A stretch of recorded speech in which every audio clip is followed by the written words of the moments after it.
So it kind of baffles my mind because like in the 1800s, or I don't know if you've like done research on this, but like with in different historical time periods, there's evidence of intimate, authentic male friendships.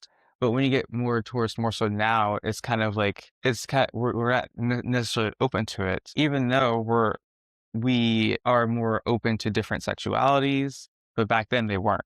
So it's like it doesn't make sense, but I think yeah, like it does that mindset of homophobia does impact a lot of friendships or even like the potential of friendship because we either don't want to scare the other guy off or the other guy feels weird about things. That's completely like it's a completely normal like friendship, but their perception of it affects how we go about it, and that could be it's complicated, it's messy, and it's a fight. It's a fight that I'm willing to be a part of to have that in my life. And I think it's important to just not just go with what society says, but to kind of question like what who says you can't say like you love your friend? And yeah, I just realized it's Valentine's Day, but it's like who says you can't do that? And it's those social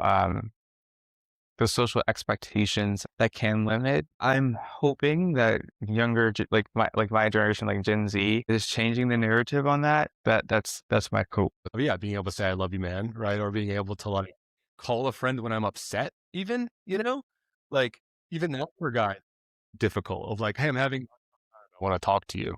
Or even talk about conflict, because the major thing is like even talk about conflict in their friendship because it's like, well, guys just shouldn't care.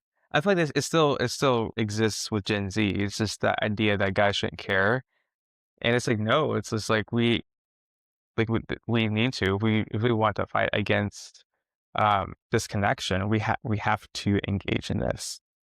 And that's what makes us stronger men, I think, is to fight for it. And yeah, Yeah, for sure, right? And like, yeah, bringing up that because I think that's true, right? Guys, you don't want to be seen as like too sensitive, or like too emotional or that, which for you're me, yeah. I identify myself as like an HSP.